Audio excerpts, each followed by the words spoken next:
warahmatullahi wabarakatuh. Perkenalkan, nama saya Widi Febiaranda Putri dengan NIM Q1A1211053 dari jurusan Ilmu dan Teknologi Pangan, Fakultas Pertanian, Universitas Halo Oleo. Di sini, saya akan mewawancarai salah seorang pemilik toko oleh-oleh di Kota Kendari yang bernama Bapak Abdul Muhairun SPD, selaku pemilik usaha Mete Mubarak.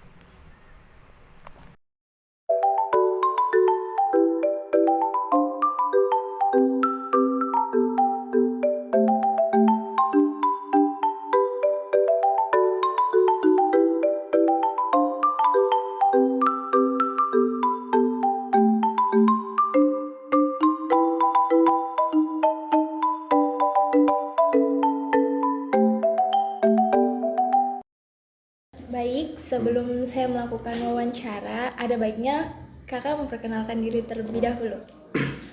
Ya, bismillahirrahmanirrahim. Assalamualaikum warahmatullahi wabarakatuh. Nama saya Abdul Muhaimin, SPD.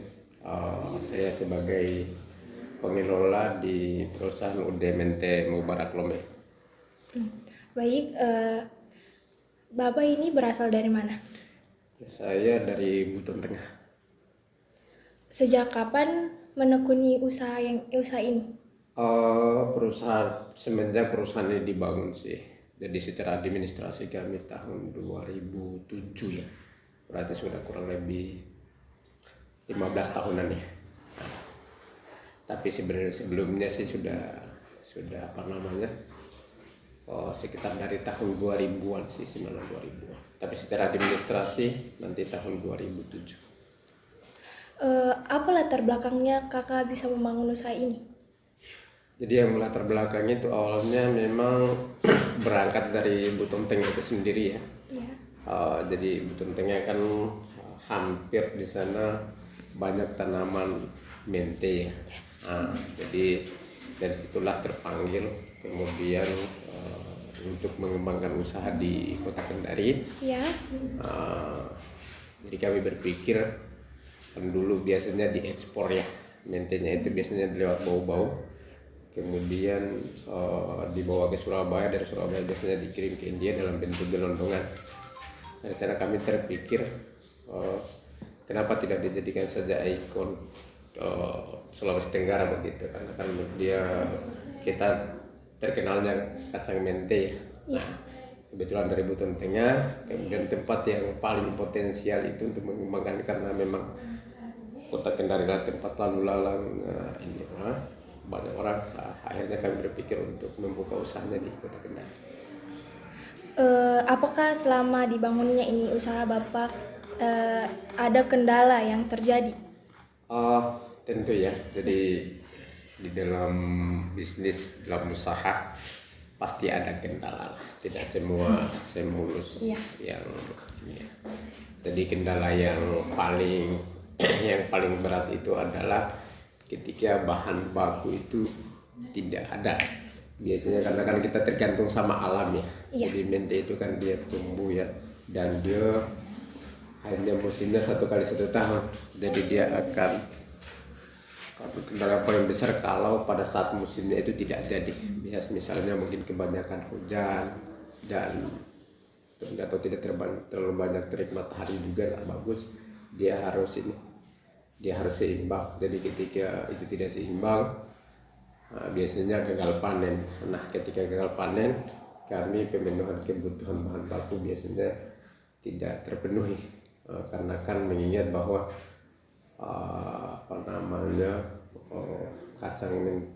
tumbuhan mente itu hanya panennya dia cuma sekali setahun saja. Awal mula biaya yang dikeluarkan pas buat usaha ini berapa kira-kira? Sebenarnya sih secara nominal kita nggak hitung-hitungnya, karena memang awal pembangunannya sih kami pada dasarnya pada saat itu ya patungan sih sama keluarga. Karena kan biasanya di Buton Tengah kan kami juga ada tanaman mente ya, awal-awalnya dibangun. Jadi dulu pada saat panen, kemudian habis itu kita bawa sedikit-sedikit. Jadi ada beberapa keluarga yang kumpul mentenya, kemudian habis itu kami bawa ke Kota Kendari, kemudian habis itu kami jual. laku baru kami kasih kembali. Jadi secara nominal pada saat itu sih mungkin kalau laporan secara umum sih kita rupiahkan, misalnya mungkin biasa kan pertanyaannya hasil kan harus pasti ya. Iya. Nah biasanya, tapi di latar belakang kami sudah tulis bahwa di awal kami buka usaha itu modalnya kurang lebih 5 jutaan ya. Jadi itulah yang kami pakai sampai hari diputar sampai alhamdulillah berkembang sampai hari ini. Pernahkah ini usahanya tidak mencapai target dan strateginya itu dilakukan bagaimana supaya mencapai target? Sebenarnya sih secara sistematis kami tidak juga memasang target yang misalnya tahun ini pencapaiannya harus sekian sih. Nah, tidak juga seperti itu, hanya memang kami ada kurva perhitungan ya. Di awal-awal pembangunannya sih, awal-awal buka usaha rata-rata sih berkembang sekitar 5 sampai setiap tahun 5 sampai 10% sih berkembang, hanya memang terlepas dari kemarin kita pandemi kurang lebih 2 tahun, memang di situ juga artinya dampaknya ya luar biasa. Tapi terlepas dari itu semua, kami alhamdulillah sampai hari ini masih tetap stay, dan target sih paling indikator yang kami gunakan adalah targetnya ketika kita siapkan bahan baku habis pada saat tahun berjalan, biasanya sih tercapai hampir, terlepas dari pandemi ya. Kalau pandemi memang kemarin ya kita jor-joran lah karena memang nyungsep sampai 70-80% sih. Nah, tadinya bahan baku dijual harusnya habis satu periode, misalnya satu periode itu kan 1 kali musim ya. Iya. Itu dia ambil waktu sampai 2-3 periode. Nah, tapi kalau selepas dari itu sih hampir semua sih rata-rata kurvanya itu dia hampir meningkat sih dari 2007 pada saat dibangun sampai akhir 2019, kemudian 2020 masuk pandemi sampai 2000 bangkit kembali nanti 2020.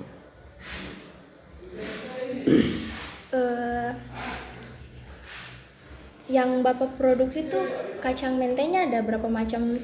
Jadi kami di sini menyediakan mente itu ada beberapa varian ya. Iya. Jadi ada yang mentah, kemudian yang mente rasa asin atau biasa disebut orang original, kemudian ada yang manis pakai tepung, kemudian ada yang dikasih mente haluan sama mente gula merah, kemudian yang kelima itu tenteng mente. Jadi 5 itu dari mentah, kemudian 4 yang matang, tinggal varian rasanya ada manis, asin, kemudian halua sama tenteng mente. Selama menekuni usaha ini, apakah kakak pernah mendapatkan konflik internal maupun eksternal? Konflik ya sebenarnya standar sih. Kalau misalnya dalam konflik dalam pekerjaan dan sebagainya biasa sih. Saya rasa juga di perusahaan manapun juga pasti terjadi konflik, hanya memang tidak terlalu besar lah, dan kami bisa meredam itu semua. Hal itu dikarenakan mungkin kami memiliki kedekatan emosional terhadap semua pekerja. Faktor yang kedua karena mungkin kan pekerjanya banyak kan dari Bintang Tengah ya, jadi lebih cenderung ke pendekatan emosional sih.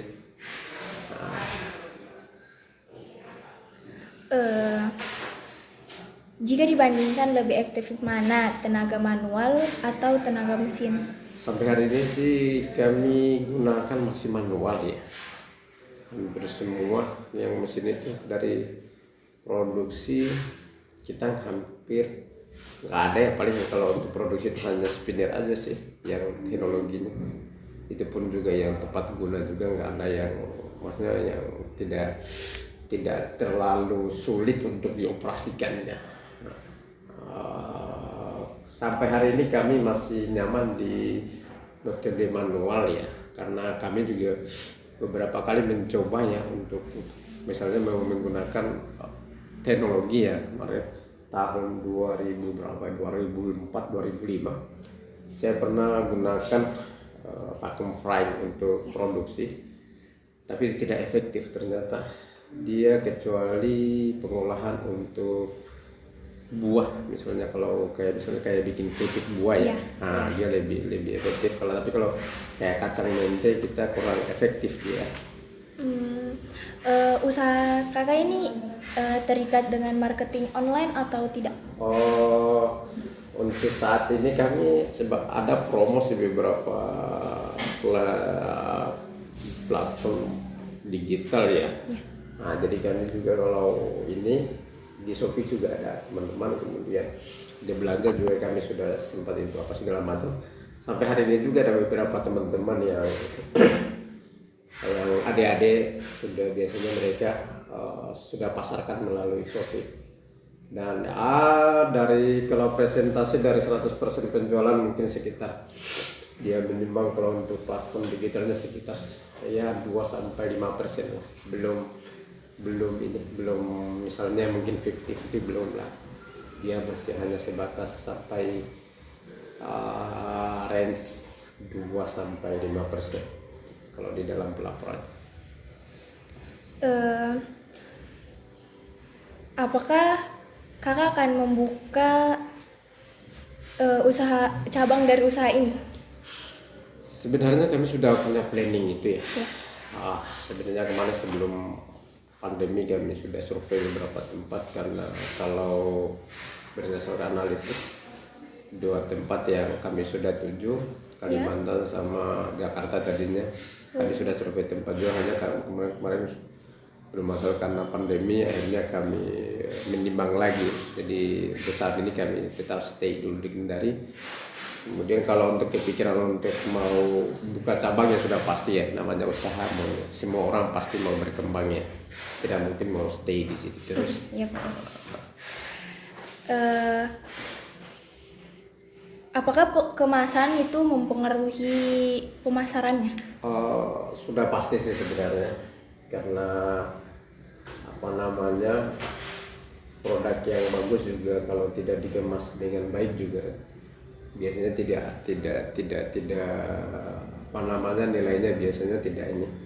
Jadi analoginya biasanya kalau kami lihat teman-teman sih, biasanya kalau kita lihat ya di lapangan, kita lihat misalnya ada penjual kerupuk di pasar yang isinya itu mungkin yang kita biasa lihat 2000-an mungkin ya, yang dibungkusnya pakai plastik biasa yang ininya ala kadarnya.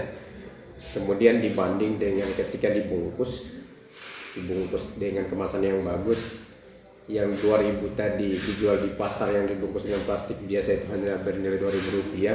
Ketika dia dikemas dengan istilahnya kemasan yang bagus, nilainya itu bisa bertambah misalnya menjadi Rp10.000-15.000. Sama juga dulu kacang mente juga begitu. Jadi dulu kita bungkus juga yang biasanya ala kadarnya juga plastiknya itu juga pandangan konsumen itu nilainya turun. Tapi pada dasarnya sih kalau untuk kacang mente ya terlepas dari semua yang lain, kalau kacang mente ini mungkin karena brand atau tidak mungkin pemikiran konsumennya bahwa kacang mente itu mau diapakan pun juga ya harganya memang ditahu bahwa sekian ya. Nah, seperti itu. Tapi secara keseluruhan kalau kesimpulannya sih, kalau misalnya ditanyakan apakah kemasan berpengaruh terhadap nilai, ya sudah pasti. Mungkin itu saja yang bisa saya tanyakan kepada kakak. Terima kasih waktunya dan mungkin saya tutup sesi wawancara kali ini. Wassalamualaikum warahmatullahi wabarakatuh. Waalaikumsalam. Selanjutnya, saya di sini akan mengintip bagaimana sih pembuatan kacang mente itu dan apa saja langkah-langkah yang akan dilakukan.